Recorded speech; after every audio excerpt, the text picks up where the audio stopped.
Voltamos com o terceiro e último bloco do nosso Justiça às Claras aqui na BH News, hoje entrevistando o professor Fábio Nazar. Doutor Fábio, esse tema aí do precatório já foi dito, mas eu gostaria, principalmente agora que nós estamos chegando a um período pré-eleitoral aí para as prefeituras no Brasil inteiro, que o senhor contasse essa história dos bloqueios de caixa em relação aos municípios e o desespero, verdadeiro desespero, que o prefeito fica quando isso ocorre na conta bancária do município. Conta como que isso funciona. De fato é algo que tem deixado os prefeitos e as prefeituras de cabelo em pé.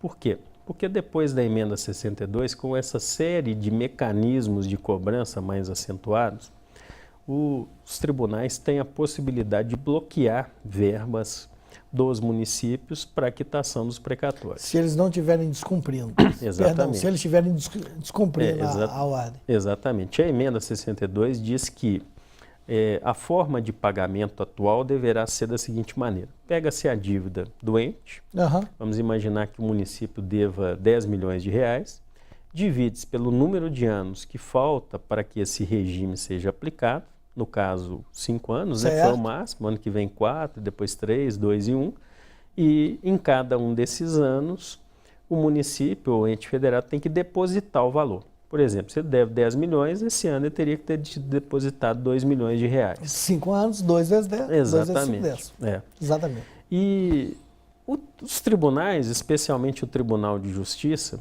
de cada um dos estados, manda uma cartinha, vamos dizer assim, para o prefeito cobrando. E a maioria deles tem dívidas que às vezes superam o próprio orçamento anual da prefeitura. Há casos de prefeituras pequenas que devem valores como 16 milhões, 20 milhões. Ou seja, não me pergunte nem como essas dívidas surgiram, nem de onde elas vieram, mas enfim, elas existem. E na hora da cobrança, o prefeito fica naquele dilema: será que eu pago o precatório ou será que eu fecho a prefeitura? Já houve hipóteses que eu tive a oportunidade de presenciar na minha atividade profissional, em que literalmente o prefeito, se efetivasse esse bloqueio, teria que parar a prefeitura por um determinado tempo, porque ela não teria dinheiro para fazer as outras funções. Então, isso tem deixado os prefeitos muito apreensivos. E muitos deles se surpreendem até com a dívida, porque não sabiam que ela existia. Ainda há esse fator. Muitos pegam a prefeitura, acham que aquela dívida é uma dívida meramente nominal, como ocorria anteriormente, né? Algo que não se precisava pagar, e agora o aperto tem chegado.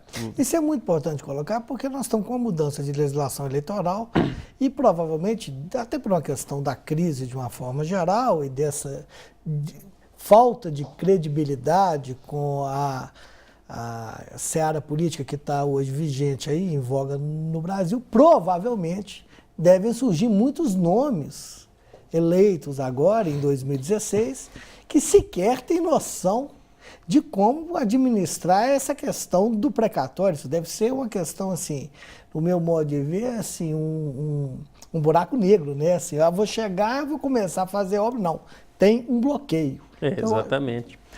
São bloqueios que desarmam a administração pública. Por exemplo, houve municípios que não conseguiram pagar a folha de salário porque vivem basicamente do fundo de participação do município.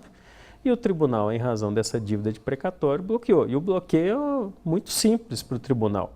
Ele manda um ofício para o banco simplesmente pega o dinheiro que ia para a conta do município e manda para a conta de precatórios. E deixa eu te perguntar uma coisa. Provavelmente esse pessoal recorreu à justiça. Alguns, imagino. Você tem ideia de como que estão essas decisões aqui? Bem, é o que eu disse no início. Hoje em dia o Poder Judiciário tem sido muito duro com os devedores de precatório. Perfeito. Porque eles têm verificado que o não pagamento do precatório é um desprestígio às suas decisões. Então, basicamente, os recursos judiciais que existem, e às vezes há ilegalidades, às vezes há exageros cometidos, eles não têm surtido muito efeito. O que tem surtido mais efeito são as renegociações de dívida e as revisões do cálculo. Como eu te disse, eu já vi precatório de 220 milhões cair para 11 milhões. Muitas dessas dívidas municipais, até estaduais e da União, são infladas. E há sempre uma abertura por parte do Judiciário para corrigir esses desvios de conta e também para fazer os parcelamentos, que tem salvado os municípios. Mas, hoje em dia, eu repito, há uma força muito grande por parte do Poder Judiciário para que as suas decisões sejam cumpridas. Então não adianta ficar protelando demais a situação perante o Judiciário, que a resposta provavelmente, se não tiver um erro de conta ou alguma coisa assim, muito fora de um ponto fora da curva, provavelmente não vai ter sucesso. Exatamente. Hoje em dia, com a decisão do Supremo, especialmente essa que deu esse prazo final de 5 anos, a questão tem sido tratada de uma maneira muito firme. Não adianta protelar ou imaginar que essa conta não vai ser paga, porque uma hora essa conta vai chegar e será paga dentro desse prazo de 5 anos. O senhor tem uma experiência longa nessa área. O senhor acha realmente que o pessoal, que o ente público ele vai pagar? Bem, Porque a grande anseio da população, e provavelmente de quem está nos vendo agora, e que possui um RPV ou mesmo um precatório, é receber. Ele já lutou pelo processo anos. Eu sou advogado militante, a gente sabe o tanto que exatamente. aquela. E agora, na hora de receber, entra na fila de novo. Não entender, recebe? Bem, eu pessoalmente acho que sim. Até porque Eu também acho, né, pela minha. com essa mudança de posicionamento do tribunal, especialmente do Supremo Tribunal Federal, de que não há desculpa mais para não se pagar, o máximo que se pode acontecer é dilatar o pagamento.